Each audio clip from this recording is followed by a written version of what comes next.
오늘 함께 하실 하나님 말씀은 데살로니가 후서입니다. 데살로니가 후서 2장 1절에서 3절 말씀입니다.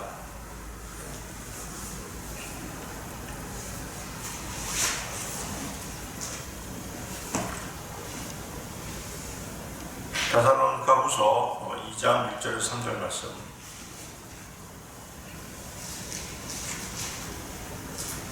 찾으셨으면 제가 받들어 읽겠습니다. 형제들아, 우리 주 예수 그리스도의 오심과 우리가 그분께로 함께 모이는 것으로 말미암아 이제 우리가 너희에게 간청하노니 너희는 영으로나 말로나 혹은 우리에게서 왔다는 편지로나 그리스도의 날이 가까이 이르렀다 해서 쉽게 마음이 흔들리거나 불안해하지 말라. 아무도 어떤 방법으로든 너희를 속이지 못하게 하라. 먼저 떨어져 나가는 일이 일어나고 저 죄의 사람 곧 멸망의 아들이 드러나지 아니하면 그날이 이르지 아니하리라. 오늘 저는 배교의 시대라는 제목으로 여기 모신 형제 자매님들과 하나님의 말씀을 함께 하고자 합니다. 배교는 어떤 종교로부터 탈퇴해서 그 종교를 버리고 다른 종교로 바꾸거나 믿음을 전혀 갖지 않는 것을 말합니다. 또한 이전의 신앙과 반대되는 어떤 견해를 수용하는 것도 배교라고 이렇게 표현하기도 합니다. 자, 본문 3절을 보십시오. 본문 3절에 떨어져 나가는 일이 있죠. 떨어져 나가는 일. falling away죠. 떨어져 나가는 일이 바로 배교라고 말씀드릴 수 있습니다. 기독교의 배교는 처음부터 기독교와는 다른 별개의 종교 집단이 아니라 예수 그리스도를 믿는다고 고백하거나 떨어져 나가서 완전히 다른 것을 숭배한다는 것을 알 수 있습니다.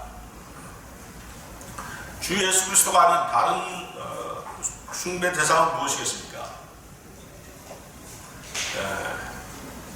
궁극적으로는 적그리스도겠죠? 궁극적으로는 적그리스도입니다. 죄의 사람, 곧 멸망의 아들이 바로 적그리스도인 것입니다. 거기 그 3절에 나와 있죠? 죄의 사람, 곧 멸망의 아들. 그래서 떨어져 나가는 일, 곧 배교는 점진적으로 이루어져 가고 있습니다. 성경의 진리가 아닌 것을 수용하다가 급기야는 완전히 태도를 바꿔서 다른 것을 숭배하는 것입니다. 물론 여기에는 이제 사탄의 개입이 있습니다.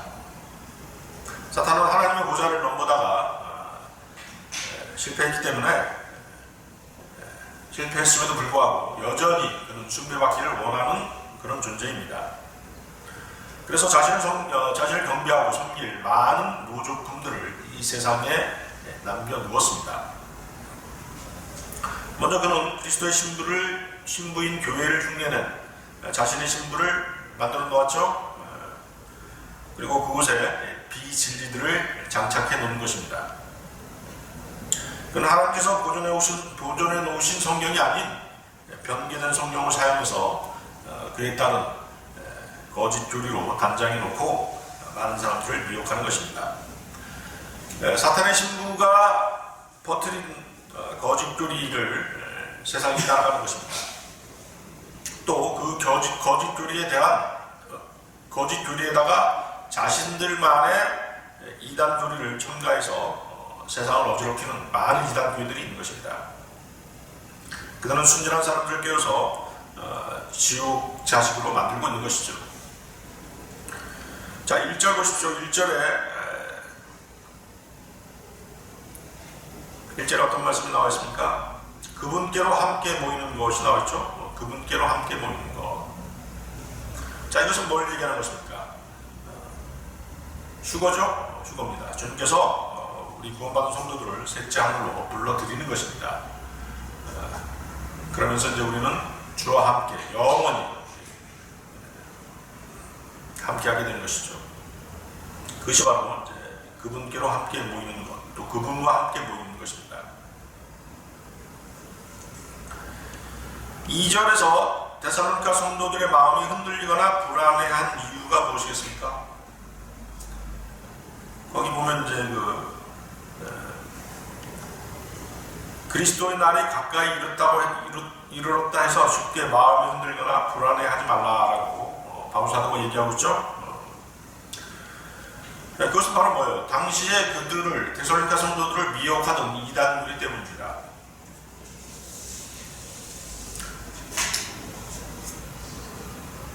그 이단 교리를 전파하는 사람들은 휴거가 벌써 지나갔다. 데살로니가 성도들은 휴거를 놓친 것이다 라고 얘기했던 것입니다. 그래서 이제 바울이 뭐라고 얘기하는 것이에요? 휴거는 아직 일어나지 않았다. 휴거가 일어나기 전에 반드시 먼저 일어나야 되는 일들이 있다라고 말하고 있는 것입니다. 그래서 여러분들이 전천년주의 신학체계를 정확히 알고 있어야 되는 이유죠. 그렇죠? 그것이 바뀌게 되면 하나님의 계획 자체가 완전히 엉터리가 되어버리는 것이죠. 자, 그러면 이전의 그리스도의 날은 무엇을 얘기하는 것이죠? 그리스도의 날, 그러면 여러분들은 기억해야 될 게 뭐냐면 우리가 주님을 뵙게 되는 날입니다. 자, 우리가 주님을 언제 뵙게 되는 것입니까? 그렇죠. 바로 휴거 때 뵙게 되는 것이죠. 공중재림 때 주님을 뵙게 되는 것입니다. 바로 그 날이 이제 그리스도의 날입니다. 믿는 사람들은 공중재림 때 주님을 뵙게 되죠. 그럼 믿지 않는 사람들은 언제 주님을 보게 될까요?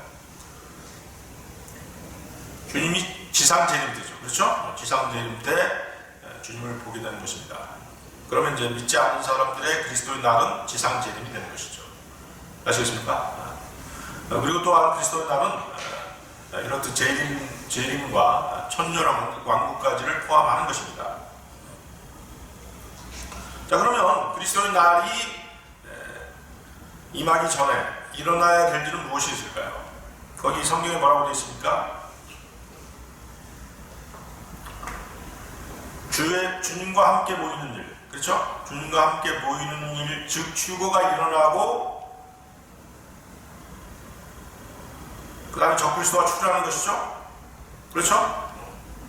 그러면 휴거가 일어나기 전에 뭐가 있는 거예요? 배교가 일어나는 것이죠. 아시겠습니까? 그래서 순서가 이렇게 되는 것입니다. 배교, 휴거, 적그리스도의 출현. 아시겠죠? 적그리스도는 언제 출현하죠? 대환란 때 자기의 정체를 드러내는 것입니다. 이해하시겠습니까? 이 순서가 바로 이제 전천년주의 신학 체계인 것입니다. 그래서 휴거와 그리스도의 심판석은 먼저 배교하는 일이 일어난 채 않고는 오지 않은 것입니다. 배교는 과거에도 그랬고 지금도 현재 진행형입니다. 현재 배교는 아주 급속도로 진행되고 있습니다. 우리가 주님의 구속을 기다리듯이 저들도 적그리스도를 맞이하기 위한 준비를 착착 진행하고 있는 것입니다. 그래서 이 시간에는 배교가 어떤 식으로 진행되고 있는지 또 그 배교의 형태에 대해서 함께 말씀을 나누는 시간을 갖고자 하는 것입니다. 배교의 시대의 첫 번째 겨자씨의 비유가 있습니다. 여러분들 마가복음 4장 30절 32절을 보십시오. 마가복음 4장 30절에서 32절 말씀입니다.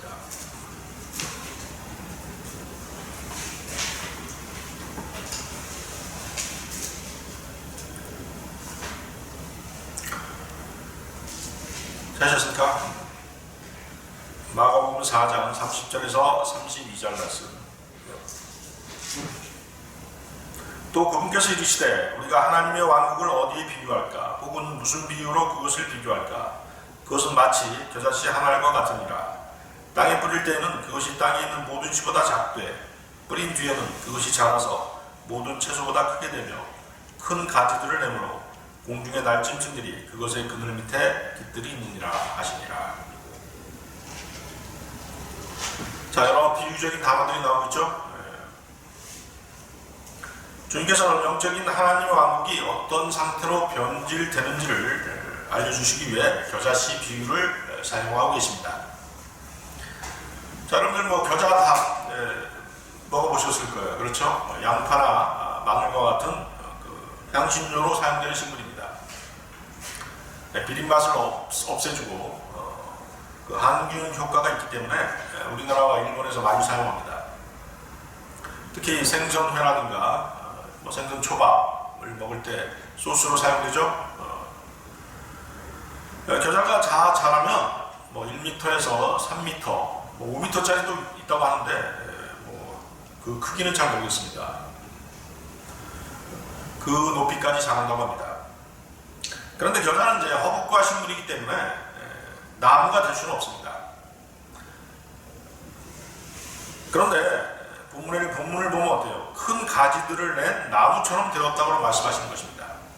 실제로 누가복음 13장 18절 19절에는 겨자씨가 심겨지고 자라서 큰 나무가 되었다고 말씀하십니다. 누가복음 13장 18, 19절 말씀인데요. 그때 그분께서 이르시되 하나님의 왕국은 무엇과 같은가? 내가 그것을 어디에 비길까? 그것은 마치 어떤 사람이 가져다가 자기 정원에 뿌린 겨자씨 한 알과 같으니라. 그것이 자라서 큰 나무가 되며 공중의 날짐승들이 그것의 가지에 깃들였느니라. 자, 허브과 식물이 나무가 될 수는 없지 않습니까? 그렇죠? 그렇다고 한다면 이 겨자씨의 성장은 비정상적인 성장인 것이죠. 비정상적인 성장이다라고 한다면 뭐예요? 바로 무엇인가 잘못된 것이죠? 변질된 것입니다. 자, 사실 씨들 가운데 겨자씨보다 작은 씨도 있습니다. 예를 들어서 난초씨라든가 담배씨 이런 것들은 겨자씨보다도 더 작다고 해요. 근데 여기서 이제 주님께서 말씀하신 모든 씨는 세상에 있는 씨들을 겨자씨하고 비교한 것이 아닙니다. 주님께서는 이스라엘 땅에 사는 유대인들에게 이 말씀을 하셨습니다. 그렇죠? 다른 나라에서 난초와 담배를 키우고 재배하는 사람들에게 이 말씀을 하신 것이 아닙니다. 주님께서는 이스라엘 땅에 거주하는 유대인들이 그들의 밭이나 정원에서 키우는 식물들과 비교해서 겨자씨를 말씀하신 것입니다. 그런 식물들 가운데 겨자씨가 땅에 있는 모든 씨보다 더 작았던 것입니다. 이해하시겠죠? 자, 마태복음에서 겨자씨는 정원에 심겨지지 않고 밭에 뿌려집니다. 밭이 상징하는 게 뭐죠? 밭은 세상이라고 말씀한 것이죠? 밭은 세상입니다. 그럼 정원은 무엇일까요? 정원은 밭보다도 작고 외부하고 차단되어 있죠? 집에 정원이 있지 않습니까? 그 정원에서 주로 화초나 채소를 재배하는 공간입니다. 그러므로 정원은 주님을 따르는 무리들을 말합니다. 주님을 따른다고 하는 사람들 가운데서 겨자씨가 자라나 나무처럼 되는 것입니다. 따라서 기형적으로 자랐다는 얘기죠. 정상적으로 주님을 따른 것이 아니라 기형적으로 따르는 그런 무리들 가운데서 악령들이 깃드는 그런 나무가 되어버린 것입니다. 겨자씨가. 그러니까 뭐예요? 그리스도를 믿는다고 하는 소위 기독교계, 그것이 나무라고 얘기할 수 있는 것이죠. 겨자씨가 성장해서 나무가 되었다라고 하는 뜻은 바로 믿는다라고 하는 그리스도인이라고 자처하는 사람들 가운데서 자처하는 사람들의 모임이 바로 나무가 되어버린 것입니다.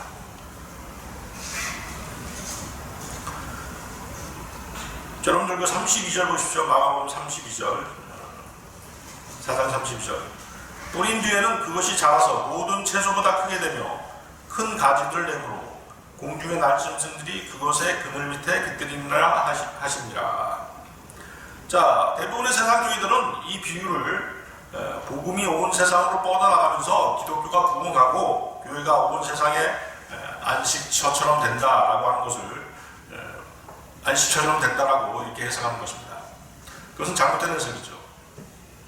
그것은 본문의 겨자씨를 무엇으로 해석한 것입니까? 복음으로 해석했기 때문에 이런 오류가 생긴 것입니다.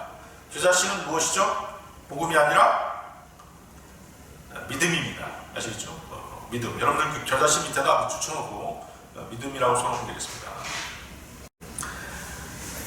그것을 확인할 수 있는 구절들이 있죠. 마태복음 17장 20절에 예수님께서 그들에게 이르시되 너희가 믿지 아니하기 때문이로다. 진실로 내가 너희에게 이르노니 너희에게 만일 겨자씨 한 알만한 믿음이 있을진데 겨자씨 한 알만한 믿음이 있을진데 너희가 이 산에게 말하여 여기서 저 너머로 옮겨가라 하면 그것이 옮겨갈 것이요 또 너희에게 불가능한 것이 아무것도 없으리라.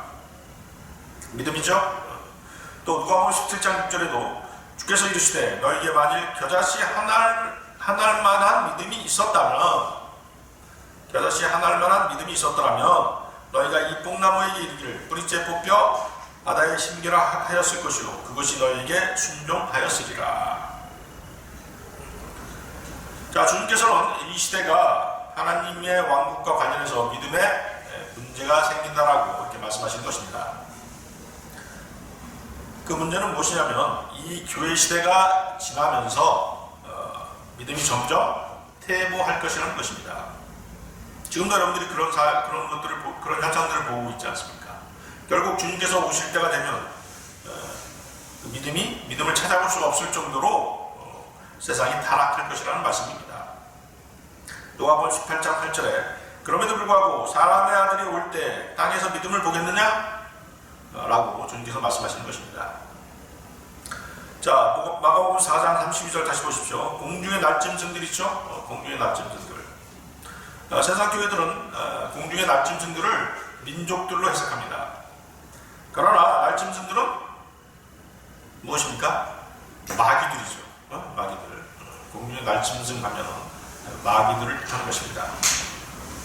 보통 새들은 성경에서 보통 새들은 마귀의 수하에 있는 악령들로 묘사되는 것입니다. 마가복음 4장 3, 4절 보라 씨 뿌린 자가 뿌리를 막아서 뿌릴 때 더러는 길가에 떨어지매 공중의 날짐승들이 와서 그것을 먹어버렸고, 그렇죠? 말씀이 씨앗이 뿌려졌을 때 공중의 날짐승들이 와서 그것을 먹어버렸다라고 말씀하시죠? 바로 공중의 날짐승들이 바로 악한 영들인 것입니다. 계시록 18장 2절 말씀에도 그가 우렁찬 음성으로 힘차게 외치르되 저 큰 바벨론이 무너졌도다 무너졌도다. 그녀가 마귀들의 처소가 되고 모든 더러운 영의 요새가 되며 모든 부정하고 가증한 새들의 집이 되었도다. 가증한 새들의 집이 되었도다. 그렇죠? 악령이 깃들게 된 것입니다. 따라서 믿음을 상징하는 겨자씨가 어떻게 돼요? 비정상적으로 성장해서 악한 영들이 둥지를 트는 그런 나무가 되어버린 것입니다. 겨자씨가 자랐을 때 이 나무는 다니엘서 4장 20절 22절에 나오는 느부갓네살 왕을 지칭하는 나무이기도 합니다. 자, 다니엘서 4장 20절 22절 말씀인데요. 왕이 보신 나무는 자라서 강하게 되어 그것의 높이가 하늘에까지 닿았고 그것의 모습이 온 땅에 이르렀으며 그것의 잎사귀들은 아름답고 그것의 열매는 많아서 그 나무 아래 모든 사람이 먹을 것이 있고 들의 짐승들이 그 밑에 거하며 하늘의 날짐승들이 그것의 가지들의 처소를 두었나이다. 오 왕이여, 그것 즉 자라서 강하게 된 것은 왕이시니 왕의 위대하심은 자라나서 하늘에까지 닿으며 왕의 통치는 땅 끝까지 이르나이다. 자, 느부갓네살 왕은 적그리스도의 예표죠? 적그리스도의 예표입니다. 그래서 그 나무하고 연결되죠? 연결되는 것입니다. 또 에스겔서 31장에서 아시리아를 상징하는 나무이기도 합니다. 에스겔서 31장 3절에서 6절 보면 보라 그 아시리아 사람은 아름다운 가지들과 그물을 가진 키가 큰 레바논의 백향목이었으며 그의 꼭대기는 굵고 큰 가지들 사이에 있었도다. 물들이 그를 크게 하였고 그 품이 그를 높이 세우면서 자기의 강들을 그의 주먹들 주변으로 흐르게 하였으며 자기의 작은 강들을 내보내어 들의 모든 나무에 이르게 하였느니라. 그러므로 그가 뻗어나갈 때 그의 높이가 들의 모든 나무보다 높게 되고 그의 큰 가지들이 번성하며 물들이 많으므로 그의 작은 가지들이 길게 되었더니 하늘의 모든 날짐승이 그의 큰 가지들에 자기들의 둥지를 만들고 들의 모든 짐승이 그의 작은 가지들 밑에서 자기들의 새끼를 낳으며 모든 큰 민족이 그의 그늘 밑에 거하였도다. 자, 느부갓네살 왕 그리고 또 여기 아시리아인은 모두 적그리스도의 예표가 되는 인물입니다. 여기 아시리아인은 누구를 지칭하는 걸까요? 직접적으로는 유다 이스카리옷이죠. 유다 이스카리옷입니다. 주님의 12 제자 중에 하나였던 유다 이스카리옷은 자살해서 자기의 거처로 돌아갔다라고 성경에서 말씀하시죠. 사도행전 1장 25절에 그 말씀이 나와 있는데요. 유다는 자기 자신의 처소로 가려고 범법함으로 그 직분에서 떨어져 나간다이다. 유다는 사람의 모습을 하고 이 땅에 왔지만 어때요? 마귀였죠? 주님께서 마귀였다라고 말씀하셨습니다. 자, 유다는 어디로 갔습니까? 자기 처소. 바다 없는 구덩이 있었죠? 지하에 바다 없는 구덩이가 있었습니다. 계시록 9장 11절인데요. 그것들을 다스리는 왕이 그것들에게 있었는데 그는 바다 없는 구덩이의 천사니라. 그의 이름은 히브리 말로는 아바돈이라 그리스 말로는 아폴리온이니라. 그렇죠? 유다 이스카리옷은 바다 없는 구덩이의 천사입니다. 왕이죠. 대환란 때 그는 다시 이 땅에 나오게 될 것입니다. 따라서 그 나무는 적그리스도와 그의 왕국을 상징하는 것입니다.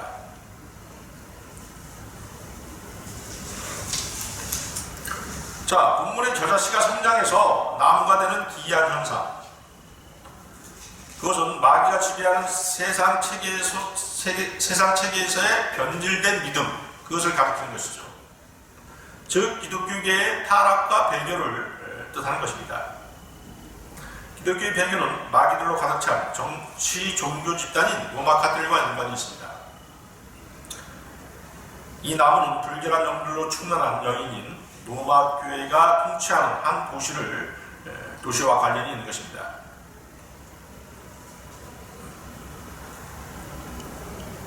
계시록 17장 18절 말씀인데요. 또 내가 본 그 여자는 땅의 왕들 위에 군림하는 저 큰 도시니라.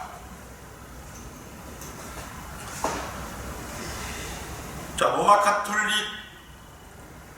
카톨릭이 군림하는 도시, 그게 어디죠? 바티칸이죠? 바티칸입니다. 여러분들은 그 도시가 어딘지 알고 있습니다. 전 세계의 대사급의 추기경들을 파견하는 도시국가입니다. 주님 오시기 전에 지금의 바티칸이 아니라 제2의 바티칸이 또 생길 수도 있어요. 지금 있는 바티칸이 정치 종교적인 바빌론이라고 한다면 다시 세워지게 될 제2의 바티칸은 상업적인 바빌론이 될 가능성이 많습니다. 로마 교회는 종교 권력과 아울러서 엄청난 부를 축적한 교회이고 그녀의 부에 대한 욕심은 끝이 없기 때문입니다. 제2의 바티칸이 세워진다면 아마도 지금의 이라크에 있는 신할 땅에 세워질 것이 거의 분명합니다. 그 신할 땅 하면 원래 누가 먼저 그곳에 왕국을 세웠죠? 이라크의 신할 땅. nim롯이었죠? nim롯이었습니다. 심센 사나군 기억나시죠? nim롯, 아까 얘기했던 느부칸네살, 아시리아인 다 뭐예요? 적그리스도의 예표지 않습니까? 그렇죠? 그래서 세상에 그 적그리스도의 예표가 되는 그런 나라와 인물들이 있는 것입니다. 적그리스도 왕국과 적그리스도 예표. nim롯이 있었죠? nim롯이 바로 신할 땅에 바로 왕국을 세웠었던 것입니다. 그리고 누가 있었습니까? 이집트의 파라오, 그 다음에 아시리아, 아까 아시리아에 나왔죠? 아시리아의 사데리, 그 다음에 바빌론의 느부칸네살, 알렉산더 대왕, 그 다음에 로마의 시저, 그렇죠?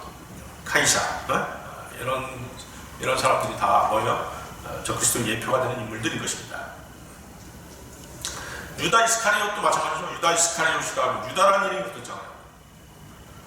모조품이죠? 하나님을 모방하는 것입니다. 예수님께서는 뭐예요? 유다 지파의 사자라고 불리시잖아요. 그렇죠? 그것을 또 모방한 것이죠. 스가랴서 5장 10절에서 11절 말씀 보면 그때 내가 나와 말하던 천사에게 이르되 이들이 에바를 어디로 나르나이까 하니 그가 내게 이르되 그것을 위해 신할 땅에 집을 지어 주려 하느니라. 그것이 굳게 세워주고 거기서 자기 터 위에 놓이리라 하더라. 여기서 이제 에바는 이제 부정한 어떤 것이거든요. 그것이 신할 땅에 세워진다라고 말하죠. 그렇다고 한다면 이제 또 다른 적그리스도의 어떤 왕국 도시가 신할 땅에 세워질 가능성이 있는 것입니다. 배교 시대 두 번째 누룩의 비유가 있습니다.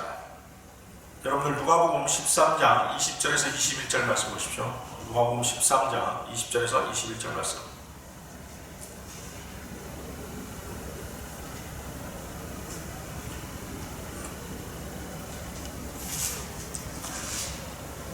주님이 오시기 전에 여러 가지 이제 그 사회적인 현상, 또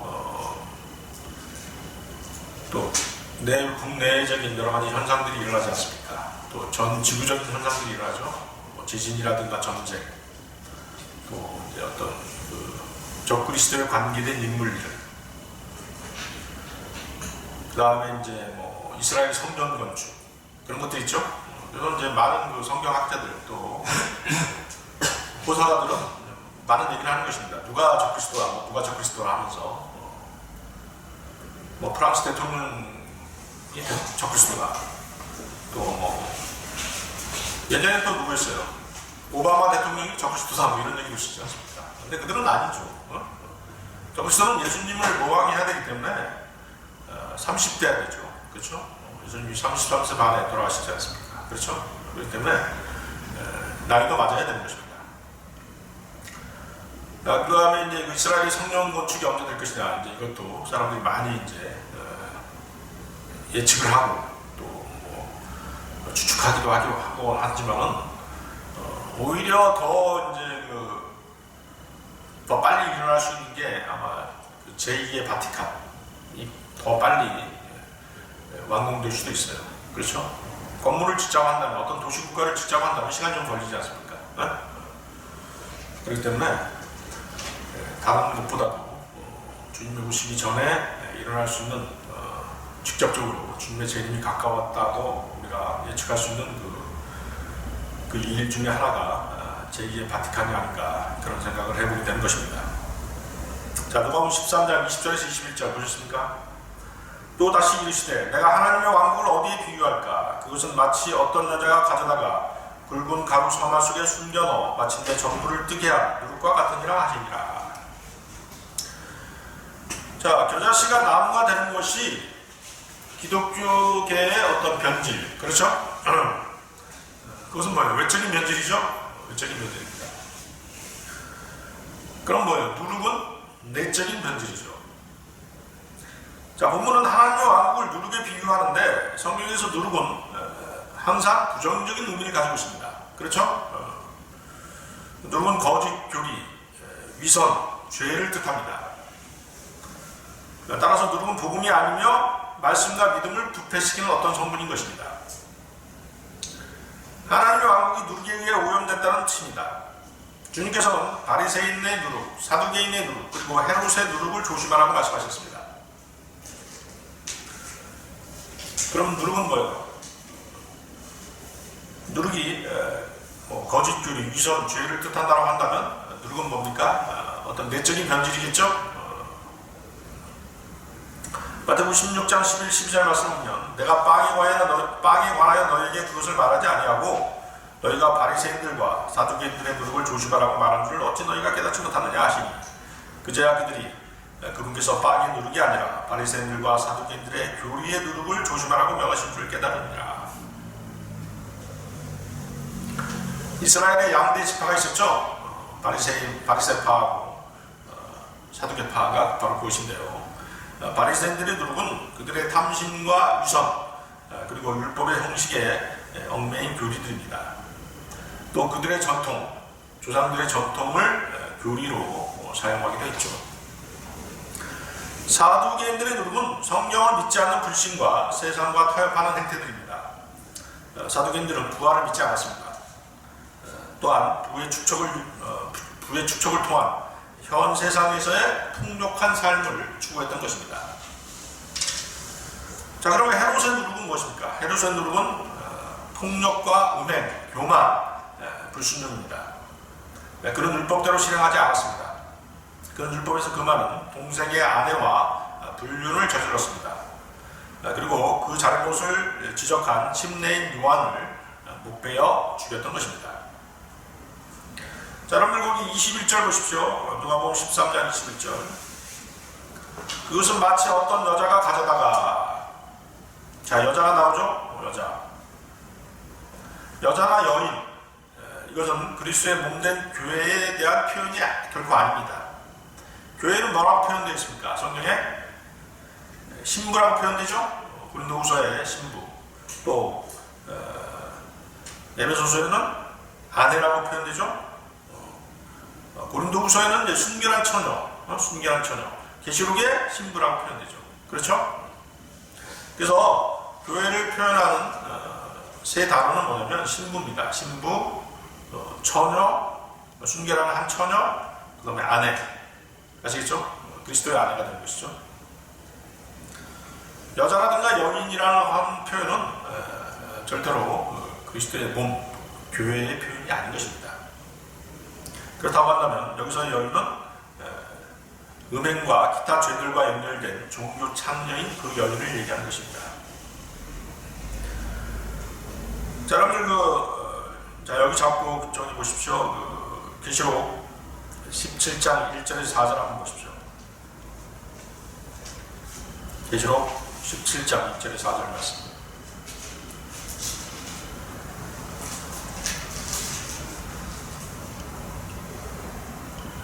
찾으셨습니까? 또 7병을 가진 7천사 중에 하나가 와서 나와 이야기하며 내게 이르되 이르노라 많은 물들이 앉은 큰 음녀가 받을 심판을 내가 내게 보여주리라. 땅의 왕들이 그녀와 음행하였고 땅에 거주하는 자들도 그녀의 음행의 포도주에 취하게 되었도다 하고 이처럼 여호와께서 나를 광야로 데리고 가니라. 한 여자가 신성모독하는 이름들로 가득하고 7머리와 10뿔을 가진 주홍색 짐승이 앉아있더라. 그 여자는 자수색 옷과 주홍색 옷을 차려입었고 금과 보석들과 진실로 꾸몄으며 가증한 것들과 자기의 음행으로 인한 더러운 것으로 가득한 금잔을 손에 가졌더라. 자, 이 여인은 순결한 한 처녀인 그리스도의 신부로서 세상의 복음의 진리를 전하는 교회가 아니라 세상 물질의 욕망에 사로잡힌 큰 음녀입니다. 그녀는 모든 배교한 교회의 꼭대기에 위치하고 많은 교회들에게 이단 교리와 배교의 근거를 제공했기 때문에 큰 음녀라고 불리는 것입니다. 주님께서는 그녀가 누룩을 취하여 가루 서말 속에 숨겨 넣어 전체를 뜨게 한다라고 말씀하셨습니다. 그렇죠? 아까 누가복음 13장에서 그렇게 우리 읽었죠? 교회는 누룩을 첨가해서는 안 되며 누룩을 제거하라는 명령을 받았습니다. 그렇죠? 고린도전서 5장 7절에서 8절 말씀이 그것인데요. 그러므로 너희는 누룩 없는 자들인즉 새 덩어리가 되기 위하여 묵은 누룩을 제거하라. 우리의 유월절 어린 양 곧 그리스도께서 우리를 위하여 희생이 되셨느니라. 그러므로 우리가 그 명절을 지키되 묵은 누룩으로도 말고 악의와 사악함의 누룩으로도 말며 오직 순수함과 진실함의 누룩 없는 빵으로 하자. 그리스도인들은 스스로 육신적인 죄들과 타락한 삶을 처리해야 합니다. 뿐만 아니라 그리스도의 몸 가운데서 타락한 자들을 솎아내야 하는 것입니다. 그래야만 우리의 죄 때문에 유월절 어린 양이 되셔서 희생제물로 드려주셨던 예수 그리스도의 피 뿌리심의 공로를 온전히 전파할 수 있고 그리스도인들의 모인 지역교회가 새 반죽이 되는 것입니다. 타락한 삶을 계속 살고 영적 분별 없이 교회의 질서를 무시하는 자들을 그대로 놔둔다면 그것은 예수 그리스도의 죽으심을 거부하는 것과 같고 어린 양으로 드려지신 주님의 능력을 부인하고 거부하는 것과 같은 것입니다. 주님의 고일의 능력을 거부하는 집단은 마귀의 집단이지 주님의 몸된 교회가 아닌 것입니다. 자, 아까 읽었던 그 고린도전서 5장 8절에서 명절이란 말이 나오죠? 명절은 무엇이죠? 바로 오늘 우리가 행한 바로 그 의식입니다. 주의 만찬이죠? 주의 만찬은 예수 그리스도의 주 예수 그리스도의 찢기신 몸과 그분이 흘리신 보혈을 기리며 기념한 그런 만찬이 바로 주의 만찬이고 명절인 것입니다. 자, 여러분들 그 출애굽기도 한번 보십시오. 출애굽기 12장입니다. 출애굽기 12장 5절에서 8절 보십시오.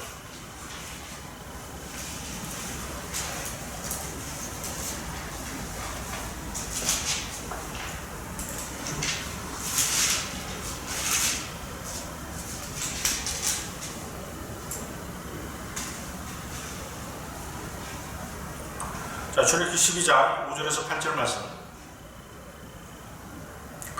너희의 어린 양은 흠이 없고 1년 된 수컷을 하라. 너희는 양이나 염소 중에서 그것을 취하고 같은 달 14일까지 그것을 간직하였다가 저녁 때 이스라엘 회중의 전체 집회에서 그것을 잡으라. 그들의 피를 취하여 그것을 먹을 집의 양 옆 기둥과 위에 문 기둥에 뿌리고 그 밤에 그 고기를 먹되 불에 구워 누룩 없는 빵과 쓴 채소와 함께 그것을 먹을지니라. 자, 누룩 없는 빵과 함께 먹으라고 되어 있죠. 출애굽 당시 유월절 어린 양을 잡는 의식입니다. 자, 그 밑에 보세요. 14절에서 15절도 보십시오. 출애굽기 12장 14절에서 15절 말씀. 이날은 너희에게 기념일이 될지니 너희는 이날을 너희 대대로 주를 위한 명절로 지키고 규례에 따라 그것을 영원토록 명절로 지킬지니라.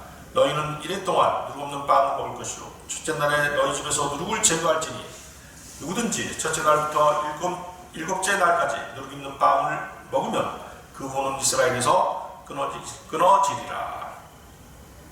자, 유월절 다음 날부터는 뭐죠? 무교절이 시작되죠? 무교란 말이 뭐예요? 누룩이 없다는 뜻이죠. 그렇죠? 누룩이 없다는 뜻입니다.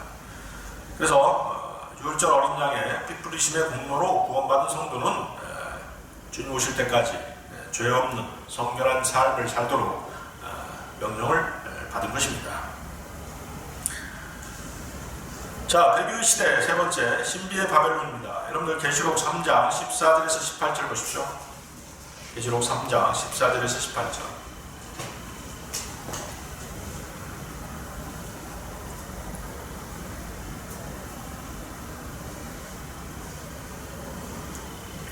찾으셨습니까? 계시록 3장 14절 18절 말씀. 라우디게아 사람들의 교회 천사에게 쓰라. 아멘이요 신실하고 진실한 증인이요 하나님의 창조를 시작한 이가 이것들을 말하노라. 내가 내 행위를 아노니 내가 차지도 아니하고 뜨겁지도 아니하도다. 나는 내가 차든지 뜨겁든지 하기를 원하노라. 그런즉 내가 이같이 미지근하여 차지도 아니하고 뜨겁지도 아니하므로 내가 내 입에서 너를 토하여 내리니 이는 내가 이르기를 나는 부자라. 내가 재산을 불렸으니 아무것도 부족한 것이 없다 하면서 내 비참한 것과 가난한 것과 눈먼 것과 벌거벗은 것을 알지 못하기 때문이라. 내가 내게 권고하노니 너는 내게서 불로 정지한 금을 사서 부유한 자가 되고 또 흰옷을 사서 입어 내 벌거벗은 수치를 드러내지 말며 또 내 눈에 안약을 발라 볼지어다.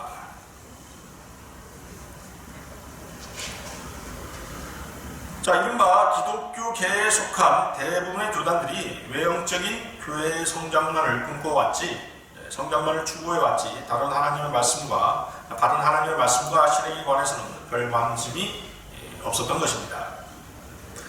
그들의 물질 지상주의는 주님으로부터 책망받는 마지막 때의 교회 시대, 즉 라오디게아 교회 시대를 맞이해서 절정에 이르게 된 것입니다.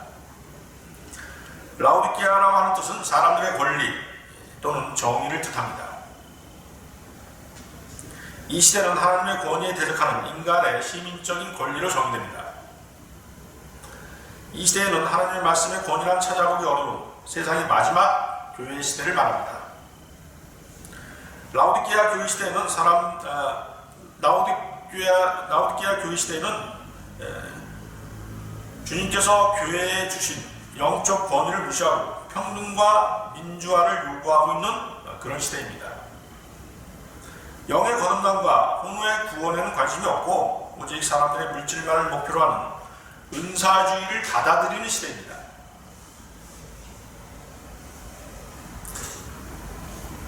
은사주의는 어떻습니까? 은사주의의 가장 큰 피해는 뭐예요? 교회의 성장이죠. 그리고 물질 추구입니다. 그러한 은사주의의 편승에서 라오디게아 교회 시대가 형성이 된 것입니다. 또한 작금의 교회 시대는 페미니즘이 정복된 남녀 평등을 주장하며 성령에도 없는 직분들을 임명하는데 그치지 않고 여자 목사들까지 등장하게 되었던 것입니다. 성경대로 하면 어떻습니까? 뭐 자매님들 좀 섭섭할지 모르겠습니다만 그 직분이 주어지지 않지 않습니까? 그렇죠? 자매들에게는 직분이 주어지지 않습니다. 오히려 잠잠하라고 하는 그런 명령을 받는 것입니다. 그리고 여자 목사는 없죠? 그렇지만 지금 그 작금의 교회 시대는 어때요? 여자 목사들이 아주 많지 않습니까? 남녀평등, 페미니즘 이런 것들을 부르짖으면서 여자들에게까지 목사 직위를 주는 것입니다.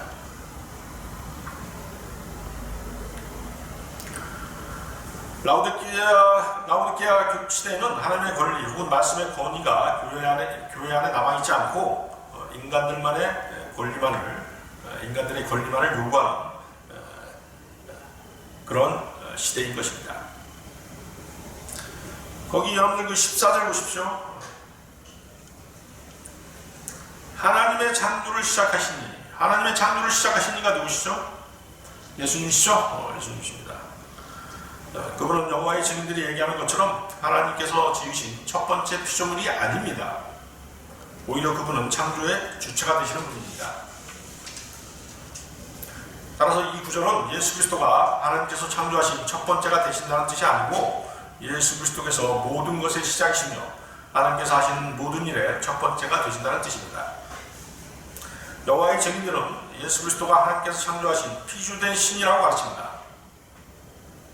그들은 성부 하나님과 성자 하나님의 서열을 나누어서 계급화하는 불경죄를 저지르고 있는 것입니다.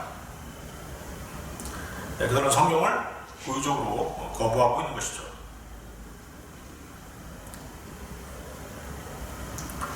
골로새서 1장 15절에서 17절 말씀인데요. 그분께서는 보이지 아니하는 하나님의 형상이시오 모든 창조물의 처음 난 자신이 이는 그분에 의해 모든 것이 창조되었기 때문이라. 하늘에 있는 것들과 땅에 있는 것들, 보이는 것들과 보이지 아니하는 것들, 곧 왕자들이나 통치들이나 정사들이나 권능들이나 모든 것이 그분에 의해 창조되고 그분을 위하여 창조되었느니라. 그분께서는 모든 것보다 먼저 계시고 모든 것은 그분으로 말미암아 존재하느니라. 라오디게아 교회의 가장 큰 문제는 차지도 적지도 않다는 것입니다. 미적지근하다는 것이죠. 그들은 하나님의 말씀 대신 믿음과 철학을 절충한 신학 체계를 가르치고 인문학 강좌로 성경을 대체하면서 배교에 동참하고 있는 것입니다.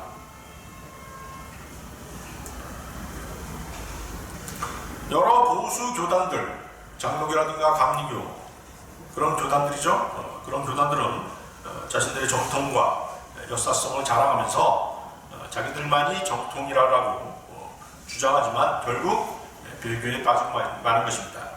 그 배교의 시작은 로마 카톨릭과 손잡고 그들의 일에 동조하고 그들과 연합하는 것입니다. 16절 보십시오. 16절에 뭐라고 말씀하십니까? 거기 내가 내 입에서 너를 토하여 내리니 이런 표현이 있죠. 토하여 내리니. 자, 이 말씀은 구원받은 그리스도인들에게는 적용될 수 없습니다. 우리는 주님의 지체이기 때문에 구원을 잃어버릴 수도 또 토하여 내쳐질 수도 없는 것입니다. 이해하시겠습니까? 고린도전서 12장 27절 말씀 보면 이제 너희는 그리스도의 몸이요 개별적으로는 지체니라. 에베소서 5장 30절 말씀에는 우리는 그분의 몸과 그분의 살과 그분의 뼈들에 속한 지체들이니라. 우리는 주님과 영원히 결합되어 있기 때문에 구원을 잃어버릴 수도 토해내줄 수도 없는 것입니다. 그렇다고 한다면 이 말씀은 구원받은 그리스도인이 아닌 라오디게아 교회 전체에 이 말씀을 주고 있는 것이죠. 그러니까 라오디게아 교인들은 휴거되지 못한다는 얘기죠. 휴거되지 못하고 이 땅에 남아서 대환란을 통과하게 된다는 것입니다. 라오디게아 교회는 실제로 부유하고 부족한 게 없습니다. 라오디게아 교인들은 돈을 사랑하고 하나님의 말씀을 무시하며 오직 하나님은 사랑이시다라고 외쳐대는 인본주의자들인 것입니다. 진리의 말씀 자체가 변개되었기 때문에 또 복음의 진리가 정확하게 공표되고 있지 않기 때문에 교회 안에서 하나님을 믿는다고 하지만 다 뭐예요? 가짜 신자들인 것이죠. 지옥교회 안에는 무엇입니까? 주님의 몸의 지체가 아닌 사람들도 섞여 있죠? 섞여 있는 것입니다. 18절 보십시오. 18절. 내게서 불로 정죄한 금을 사서 부유한 자가 되고 고난을 이기고 승리한 믿음을 얻으라는 것입니다.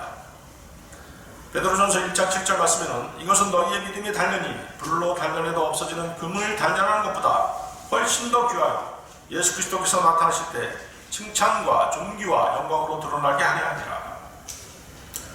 자, 그러면 교회 시대는 영광을 추구하는 시대가 아니라는 것입니다. 고난을 채우는 시대인 것입니다. 자, 또 보십시오. 또 흰옷을 사서 입어 내 벌거벗은 수치를 드러내지 말며. 자, 흰옷이 상징하는 것은 성도들의 의의죠. 그렇죠? 대화를 한 성도들은 자기 행위에 의의가 없으면 벌거벗은 채로 주님 앞에 서게 되는 것입니다. 계시록 16장 15절 말씀 보면 보라 내가 도둑같이 오나니 깨어있어 자기 옷을 지키고 벌거벗고 다니지 아니하여 그들에게 자기 수치를 보이지 아니하는 자는 복이 있도다. 자, 또 거기 18절 보십시오. 18절. 내 눈에 안양을 발라 볼지어다. 내 눈에 안양을 발라 볼지어다. 안양은 소경된 자를 치유하신 주님의 사역과 연관이 있습니다. 또 이스라엘 회복과도 연관이 있습니다. 2000년 전에 이스라엘은 이 땅에 자신들의 메시아가 오셨지만 그분을 알아보지 못했죠? 바로 소경이었던 것입니다. 그렇지만 대환란을 통과하면서 그들은 연단되어지고 소경되었던 눈이 떠지면서 주님을 알아보게 되는 것입니다. 이 소경이라고 하는 단어를 교회 시대에 적용한다면 소경은 복음이 가려진 사람들이겠죠. 자, 이렇듯 마지막 시대에 라오디게아 교회는 큰 능력인 로마 교회와 손을 잡는 시대입니다. 그리고 배교로 돌아가는 것입니다.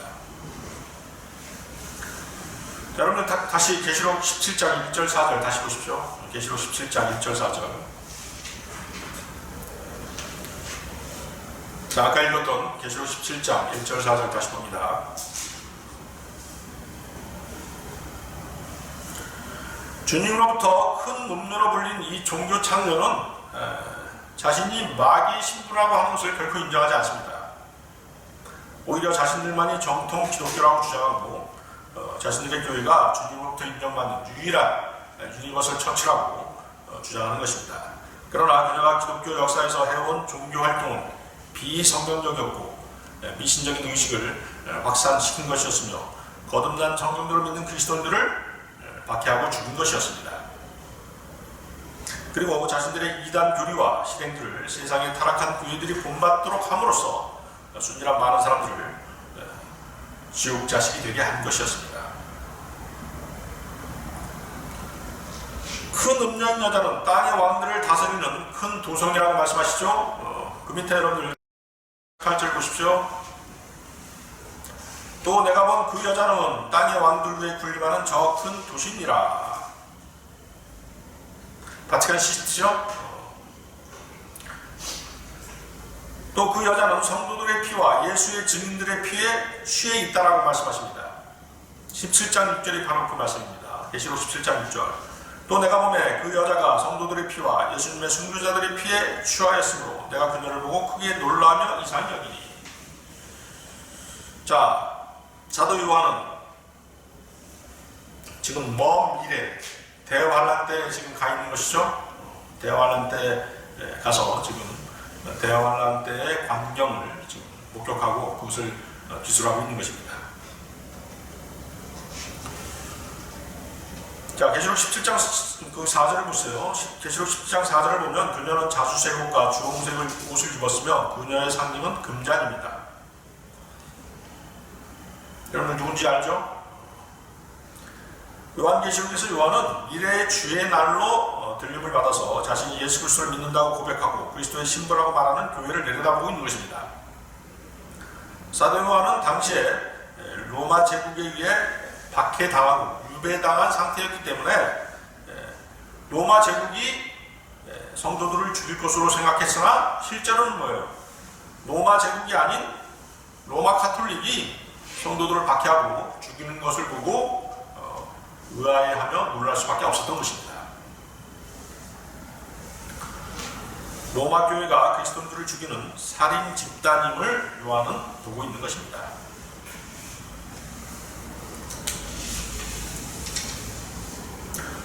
자, 성도들을 박해하고 죽이는 집단이 로마 제국이었다면 사도 요한은 놀라지 않았을 것입니다.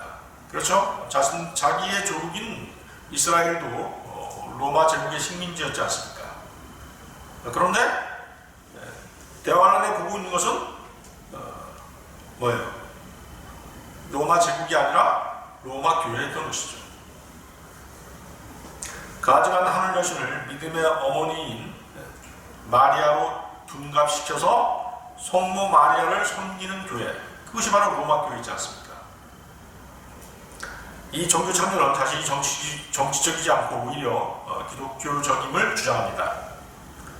하나님의 말씀의 수호자이며 하나님의 대리자로 고백하기도 합니다.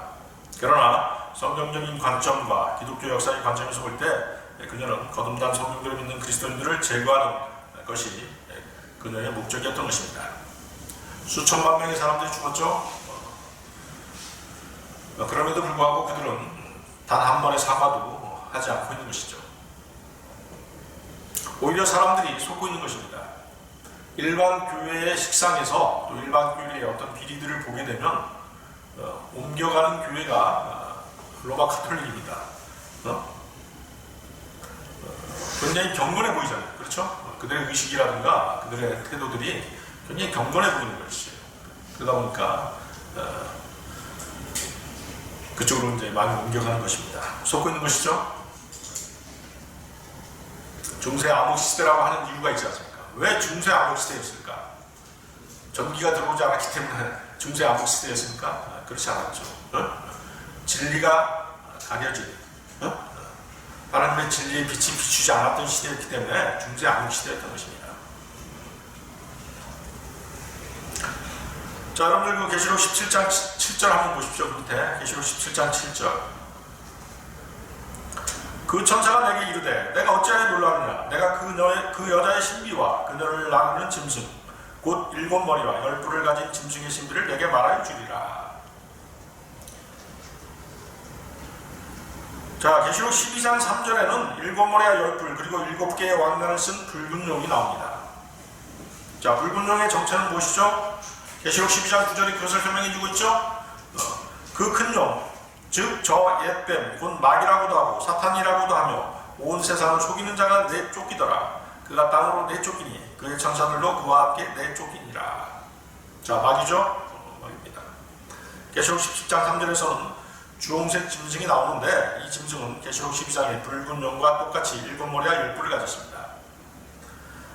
한 여자가 신성모독하는 이름들로 가득하고 7머리와 10뿔을 가진 주홍색 짐승이 앉아있더라. 이 짐승은 마귀 곧 사탄입니다. 따라서 이 노마교회는 그리스도의 신부를 흉내낸 사탄의 교회죠. 그렇죠? 그 남편이 누굽니까? 이 세상의 신인 사탄인 것입니다. 이해하시겠습니까?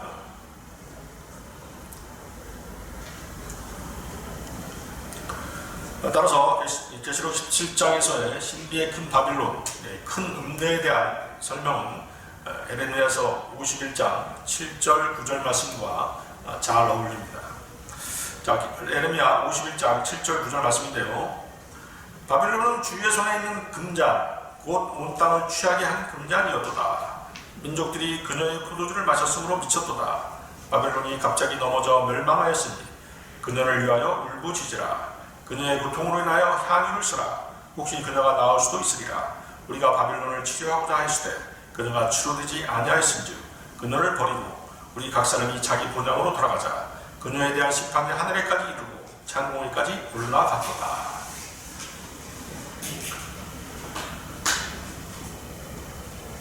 고대 국가인 바빌론이 바빌론에 빗대어서 신비의 큰 바빌론을 설명하고 계신 것입니다. 로마 교회의 공식적인 칭호는 로마 카톨릭입니다. 로마의 도시인 바티칸과 직접적으로 연관되어 있죠. 로마 카톨릭은 교회 그 이상으로서 고유한 정치, 종교 국가인 것입니다. 곧 바티칸이라는 도시 국가인 것이죠. 로마 카톨릭은 다른 국가 정부들과 외교 관계를 맺고 대사급의 이사, 추기경들을 파견합니다. 바티칸은 전 세계의 거의 모든 국가와 공식 외교 관계를 맺고 나라마다 대사관을 두고 있습니다. 또한 다른 나라의 국가 수반들과 종교 협약을 맺습니다. 자, 우리나라에도 추기경을 임명했죠? 우리나라는 추기경을 2명을 두고 있어요. 아마 이제 북한을 의식해서 그런 것 같아요.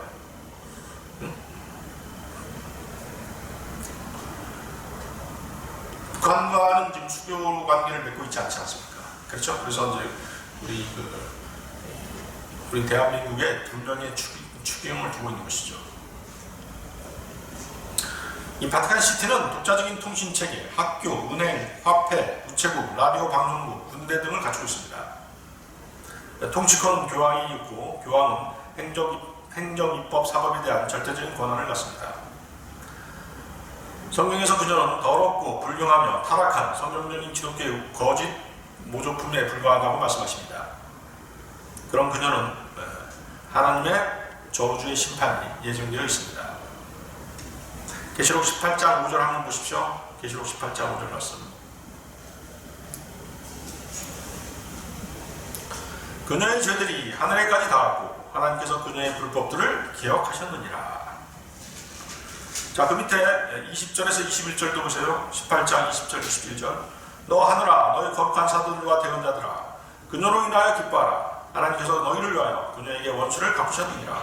힘센 천사 하나가 큰 맷돌 같은 돌을 들어 바다에 던짐에 이르되 저 큰 도시 바빌론이 이같이 세차게 던져져서 다시는 보이지 아니하리로다.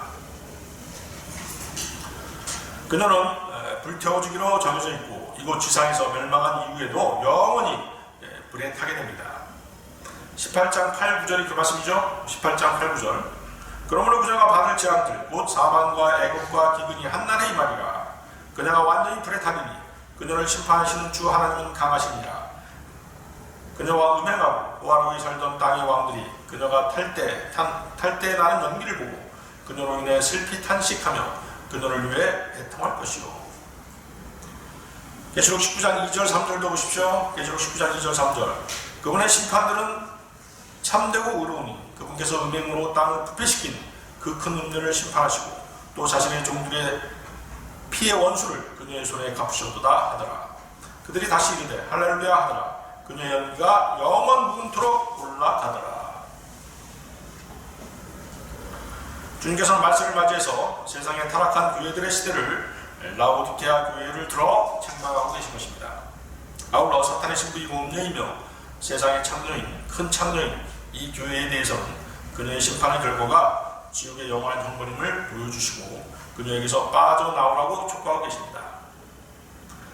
라오디게아 교회의 배경은 이렇듯 큰 음녀인 로마 교회와 손을 잡는 것입니다.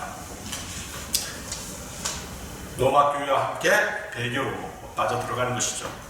계시록 18장 4절이 그 말씀이죠. 계시록 18장 4절 보십시오. 하나님께서는 그 교회로부터 빠져나오라고 촉구하고 계신 것이죠.